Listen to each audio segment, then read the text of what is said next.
ગુજરાત સરકાર દ્વારા ડ્રગ્સ વિરોધી જે ઝુંબેશ ચાલુ કરવામાં આવી જેમાં જેમ ટોપ ટુ બોટમ અને બોટમ ટુ ટોપ તમામ આરોપીઓ પકડવા તરફ લક્ષ્ય આપવા માટે અને no drugs in Surat city અન્વયે સુરત સિટીમાં ડ્રગ્સ માફિયા વિરુદ્ધ જે અભિયાન છેડવામાં આવ્યું છે એમાં એક સુરત ક્રાઇમ બ્રાન્ચને એક મોટી સફળતા મળી છે।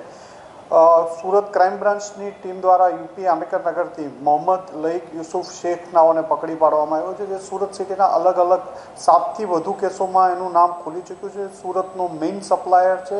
7થી વધુ કેસોમાં એ વોન્ટેડ તરીકે છેલ્લા 3 વર્ષથી એનું નામ ચાલતું હતું। સુરતની ટીમ દ્વારા આંબેડકરનગરમાંથી કાલે એક ઓપરેશન હાથ ધરી અને એની ધરપકડ કરવામાં આવી છે। અને આના પોલીસે જ્યારે સૌથી પહેલાં 2022માં અમરોલી કોસાડ આવાસમાં મુસ્તાક અબ્બાસ પટેલ, કુતબુદ્દીન ખાન અને આબેદ ઉર્ફે હસન શમાની 133 ગ્રામ ડ્રગ્સ સાથે જ્યારે ધરપકડ કરવામાં આવી હતી, એ જ કેસમાં મોહમ્મદ લઈકનું નામ પહેલીવાર પોલીસના ધ્યાનમાં આવ્યું હતું। ત્યારબાદ સારોલી ચેકપોસ્ટ ઉપર એક કેસ કરવામાં આવ્યો હતો, 800 ગ્રામ જેટલું એમડી મળી આવ્યું હતું, એમાં પણ સપ્લાયર તરીકે લઈકનું નામ સામે આવ્યું હતું। ત્યારબાદ ક્રાઇમ બ્રાન્ચની ટીમ દ્વારા 2024માં મોહમ્મદ તોકીરને ઉધના દરવાજા પાસેથી પકડી આવવામાં આવ્યું હતું। એમાં અનીસ મામુ અને અનીસ મામુ પછી ફરીથી પાછું લઈકનું નામ ધ્યાનમાં આવ્યું હતું। ડીસીબી પોલીસ સ્ટેશનનો તે 2024નો બીજો કેસ છે। રાબિયા બીબી અને શફીફ ખાન જે 252 ગ્રામ એમડી સાથે રેલવે સ્ટેશનની બહાર મુંબઈથી સપ્લાય કરવા આવતા પકડી પાડેલ, એમાં પણ અનીસ લઈકનું નામ આવ્યું હતું। આ ઉપરાંત સુરત ક્રાઇમ બ્રાન્ચ દ્વારા એક જ દિવસમાં જે 5 કેસ કરવામાં આવ્યા હતા અલગ અલગ પોલીસ સ્ટેશનોમાં, રાંદેર, પાલ, અઠવા, અલગ અલગ જગ્યાએ, એમાં પણ લઈકનું નામ આવ્યું હતું।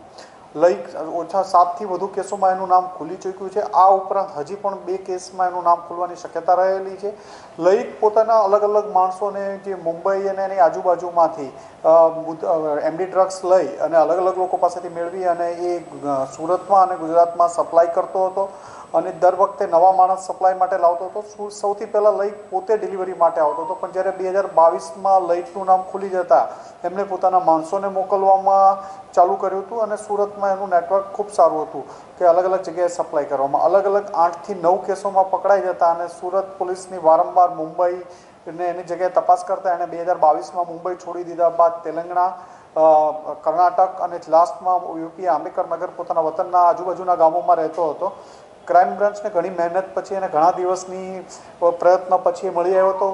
સુરત ક્રાઇમ બ્રાન્ચની ટીમ અયોધ્યા અને વગેરે ત્યાં યાત્રાળુઓને કુંભ મેળામાં દર્શન અથવા પ્રવાસી બની અને ત્યાં રેકી કર્યા બાદ પાકી ખાતરી થતાં મોહમ્મદ લઈકને રસ્તા ઉપરથી, હાઈવે ઉપરથી ઉપાડવામાં આવ્યો હતો અને ખૂબ જ એક મોટી સફળતા છે। અને સુરતમાં ડ્રગ્સની સપ્લાય જે ચેઇન કાપવા માટે પણ એક મોટું સફળતા મળી એવું કહી શકાશે કે જે સુરતની ચેઇન સપ્લાય કટ થશે આને પકડાવાથી।